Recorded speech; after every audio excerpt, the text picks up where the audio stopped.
Thank you both so much. So, as promised at the beginning, we do have 3 Q&A sessions, each one at the end of the panels. Can I ask that you raise your hand high in the air if you've got a question? We have 3 roving mics. Miho, Brendan and Sam are scattered around the room. Raise your hand high. Please introduce yourself and where you're from and who you're directing your question to. Thanks, Brendan. Thanks. John Wild, beef and sheep meat producer from Western Victoria. It all looks very encouraging, but one thing that worries a lot of us is the impact of the lack of red meat in the diet campaign, where everybody seems now convinced, and children are taught it at school, that to save the planet we've got to eat less red meat. And this seems to have taken hold in the minds of a lot of people who seem to have more... you'd think they'd have enough IT to work it out that this isn't really correct. And I mean, it doesn't take blind Freddie to work out that you can't equate power generation transport with the emissions of a cattle eating natural pasture that has already absorbed CO2, etc. But I just worry that we're going to finish up in the same bracket as sugar or cigarettes, where it's a slow burn, and that we might think, oh look, we don't have to worry about it, but give it 10 years of publicity and the children coming out of school believing all this. It's no use having the best traceability, the best marketing, the best image, all the good factors, if everybody believes they're doing the wrong thing. And it's a noble cause not to eat beef or not to eat sheep meat. So how big an impact do you think that's having? And if it is having an impact, what are we going to do about it? Thank you for your question, John. Nat, I don't know if you want to comment. You spoke about lifestyle choices. If you have a couple of stats on lifestyle choices. John, we do have a session coming up, session 3. We're in the Australian market. We'll be having a look at what consumers are limiting and why, and what we're doing about it. But Nat, I don't know whether you have any comments you want to make about lifestyle choices. There's a couple of comments. So if we think about all of the insights and we think about what consumers are saying, your point is right about a certain number of consumers. And if we think about everything that they're saying, it actually rates quite low in terms of other issues that they're having. So if we think about the domestic market here in Australia, the concern about things like price are having a bigger short-term impact. But the other one, so that's in terms of in context for now, and unfortunately, I don't know if I'm okay to say this, unfortunately the minority often have the loudest voice, but certainly from a consumer point of view and the tracking, it's relatively low. And I know in this afternoon session they'll talk about the types of factors that people are looking at. The other one is, in terms of lifestyle choices, there is an increase in what we call repertoire. So in terms of the different types of things that people consume, and if you like vegetables or plant-based proteins might be some of those things that people are consuming, but it's not, typically, it's not removing the red meat altogether, it's adding another protein source too. But I know this afternoon we'll talk more about the... Yeah. We will come back to that one, John, I promise you. Brendan, thank you. Damien Jensen, East Gippsland, beef producer. I have 4 children and I get consumer feedback all the time. I have 3 carnivores and 1 vegan. And this is what I hear. They are very, very interested in food miles. They are very interested in the so-called organic nature of food, which to me equals grass-fed. They are very much against factory farming, hormones, feedlotting and that kind of thing.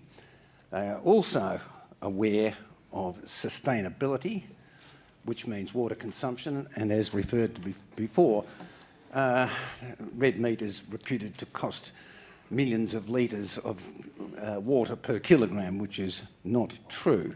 They are particularly interested in ethical sourcing, and they focus particularly upon the live export of sheep as being a total disgrace to the meat industry. They believe the live cattle industry is little better. And my comment is, we have been done like dinners in the advertising area by the pork people. I have never seen in the last 12 months a single red meat advertisement, and pork is brilliant in the advertising area. Was there a question there, sir? More than happy to discuss advertising with you. We do have Natalie and Michael here. Are there any questions for Natalie and Michael? Thank you, Brendan. My name is John Lowe. I'm a sheep and lamb producer, beef and lamb producer from Central Tablelands, New South Wales. Given that the demand for red meat's growing, what's the scope of us being able to grow our production to match that, given the constraints we've got with the climate, and if we're going for the top end of the market, we've got to keep the quality there too? Yes. So, very relevant question for this year. And we won't be matching that production this year, I think it's safe to say. And the forecast currently is for reduced production. I won't comment on ability to increase production, but it does highlight the importance of making sure we are targeted on the most premium opportunities, or those opportunities that give us the best return, because we will have limited supply. I was just going to add, we can't feed everybody in the world. You know, you see markets like China that are growing exponentially, but we've got to be really targeted and focused in those markets while maintaining our other really important markets, Japan and Korea and others around the world. But yeah, we're not there to feed everybody. We've just got to be really focused and identify the consumers that are willing to pay for our story. Thank you, Samantha. Yes. Excuse me.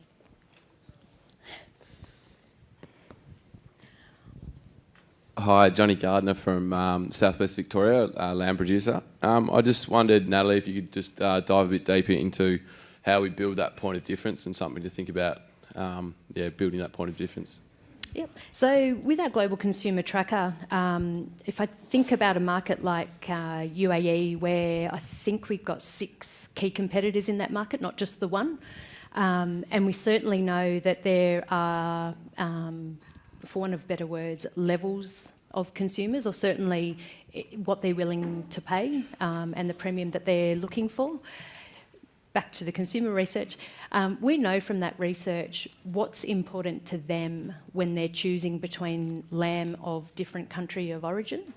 So our messaging will usually reflect what we know from doing that consumer research. So someone mentioned it before in the from the floor, things like our consistent quality, our safety standards in markets, in those developing markets like the UAE, in the Middle East. That's what Australian lamb means. So they're the types of things that we need to ensure the messaging is consistently there, and that we deliver that quality as well. Yeah. Thank you, Brendan.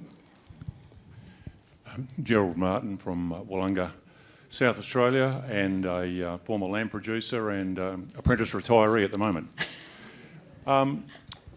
Great story. I think what you put to is really positive, so I don't want to bring a negative into it, but we all see the effort being put into fake meat, and I was really pleased to see Richard on our behalf jumping on top of it, trying to make sure they don't call it meat. It looks like the dairy industry sort of missed the boat with the fake milk. Is it a story we can... I mean, obviously the vegans can go and eat this product as long as they like. I was pleased to discover the other day that some of them are worried now because they found out there's some animal cells in some of the original growth promoters they use to produce a fake meat. So that's really good news. But how are we going with that? I mean, I think it's something we've got to win, and I think I'm sure you guys have got strategies about it, and I'm pleased to see, I said, taking on the word itself is really important, but I just wanted to see that you guys are, I guess, confident, but at least on top of the game with this job, because it is going to come, and we want to know that on our behalf you guys are right into it. Thank you. Thank you. I might be best placed to answer that question. So, we are aware that there are alternative proteins. There's the plant-based proteins, which are not new, but they've certainly improved taste and texture and are making some real inroads. By this I mean brands such as the Impossible Burger. We also have the cellular-based proteins, or what initially has been called cellular-based meats. So as an industry, the first thing we've sought to do is to understand how is our product defined and how the quality of the regulations or our definitions, securing those. We are protected, but our job as an industry is to ensure that there's no holes. Okay, so we need to protect what we have. We do see some activity happening in the marketplace, quick service restaurants here in Australia who are being a little bit misleading in how they're describing their plant-based proteins. We are taking those on. I often say, though, what's important, we've always had competitors, okay, and plant-based proteins aren't new, and this cellular-based product, I think it will be here. It will serve a purpose. The US government has come out recently and said, they support production of cellular-based proteins to feed a growing army of lower and middle class consumers the world over who are looking for affordable protein. So longer term, I think we're likely to see a world where plant-based proteins, cellular-based proteins and animal proteins will all coexist. It's not a case of either or. What we need to do in the short to medium term is to understand, why are these competitors emerging? What needs are they meeting? Do our products meet those needs? And are we actively promoting our benefits? And I think it was Damien or perhaps John who talked about, I think it was Damien and his children, natural, unprocessed, unadulterated.